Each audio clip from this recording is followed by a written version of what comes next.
Please welcome to the Explore Scientific stage, Mr. Ken Marts.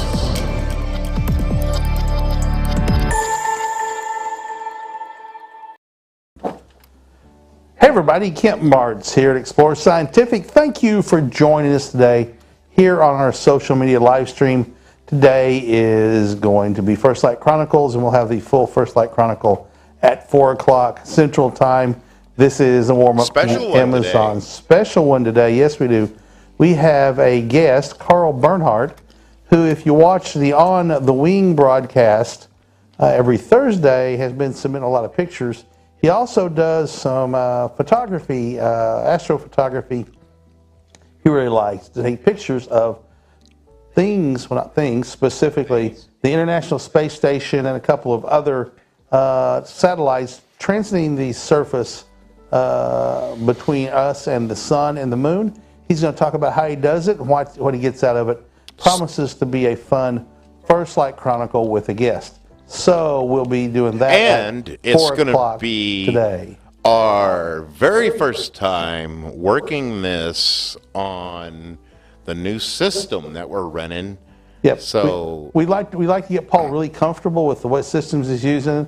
Yeah. And then slap another one on him and say, hey, learn all this stuff now. You got 2 hours, Paul, not a problem. No. Yeah, It was more like, you've got 5 minutes, Paul. No, now, Paul. We worked on it this morning and No, we juggled that was around. Friday. No, yes, Friday it was 5 minutes, but today I was nice and we started this morning making sure we can make it work.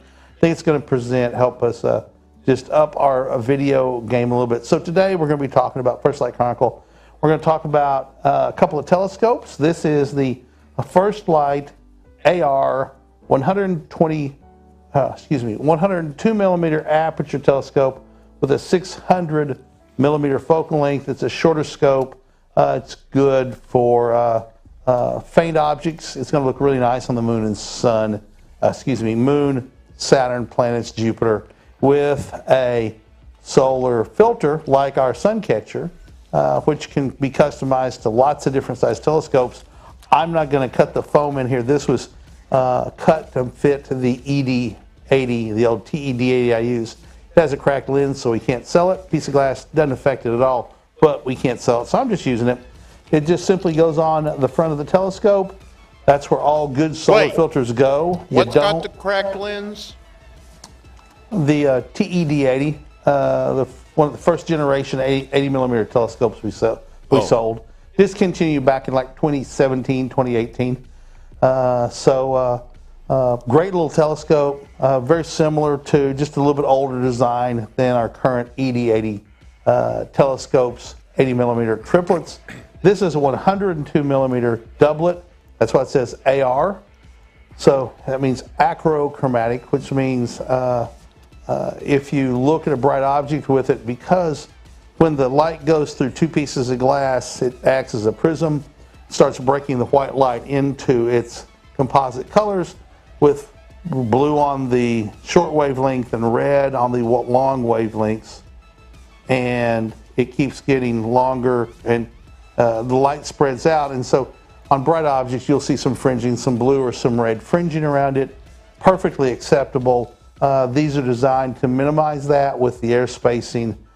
So it's a great, good, fantastic. Those don't really go along with each other. It's a fine telescope really to get good, started. Fantastic. A really good fantastic looking. as opposed to a really bad fantastic, which means probably average. So okay, it's mounted on a Twilight Nano tripod, which is a small, lightweight, very portable left, right, up, down tripod like lots of people are used to. It's very simple to use and easy to start with. It comes with a red dot finder that you can use to find stuff in the sky at low power.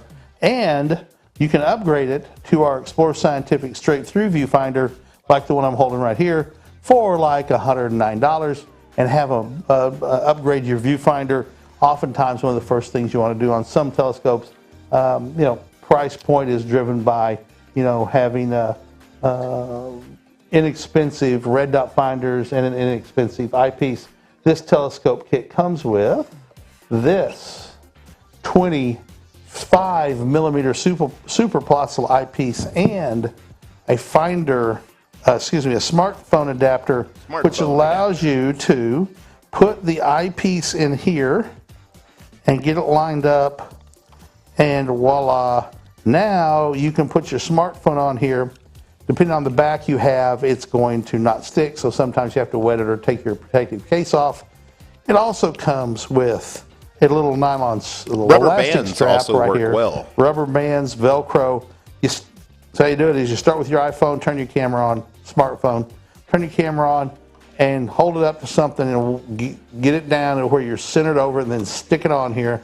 Then use the elastic band or some other Velcro, hook and loop, or rubber bands or something to attach it on here, because you really don't want it coming off and falling on the ground.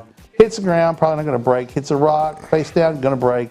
Parking lot, maybe break. And Norm Hughes says, hello, Mr. Kent. Hello, Norm. Good to see you giving a shout out. Thanks for joining us here on our social media blast at 1:30-ish, which turned in about 1:43-ish or something. So is this a good telescope? It's obviously a good one for beginners, right? Yes, absolutely. Now, planetary, what? Planetary moon, and because of its short focal length, it's going to do well on things that larger telescopes with a longer focal length will maybe not tease out. Galaxies, this is galaxy season, because we're starting to see out of the plane of the galaxy, so we're seeing out into deep space where we can see lots and lots of galaxies. There's galaxies all over the place. Leo, the lion, the constellation Leo the lion, with the bright star Regulus is its brightest star. Pretty easy constellation to find. Some stars, the rest of the stars besides Regulus, are somewhat dim and are light polluted skies. You may not be able to find it, but there's all sorts of galaxies in and around. This might help you with like seeing and things like that. Nothing can overcome the seeing that the sky gives you, Paul. If you've got bad skies, no amount of telescope is going to overcome bad skies. So if the stars are twinkling like mad, then whatever you're going to look at is going to be, disrupted by the same, either dust or different air temperatures that are causing the stars to twinkle. That's what causes the stars to twinkle. Air acts just like a prism, and when one density of air is in front and then it switches to another density of air, say moisture or cloud, the air refracts the light, and so it makes the star go that way, and then it jumps that way, and then it jumps that way, and then it jumps that way. So as the air is moving by the star, that air is causing the star to twinkle around and actually change apparent location in the sky just a little bit.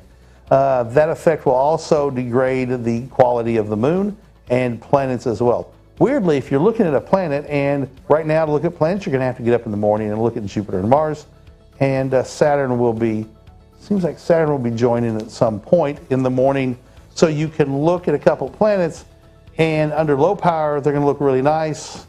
High power, you put it on, and it's going to be all jumbly looking, and it's really weird that if you see low power, why can't you see high power? At low power, you're not magnifying the scene. At a high power, you are. Just like a star's going to twinkle some at low power, you put high power on it, it's going to look like it's twinkling more just because of the high power. We're also going to, on Amazon Live, be switching to a similar telescope, the AR-102-1000, so it has 400 millimeters of focal length, longer tube. You can see part of the telescope right back here. It has the same diameter, but it has a longer tube, which means it's going to have a slower F ratio, and getting into some math, which means that it's going to have more magnification, but less light is going to be getting to the eyepiece. So there's trade-offs in everything. We're also going to talk about moon map, planisphere, what else do I have back there? Some binoculars.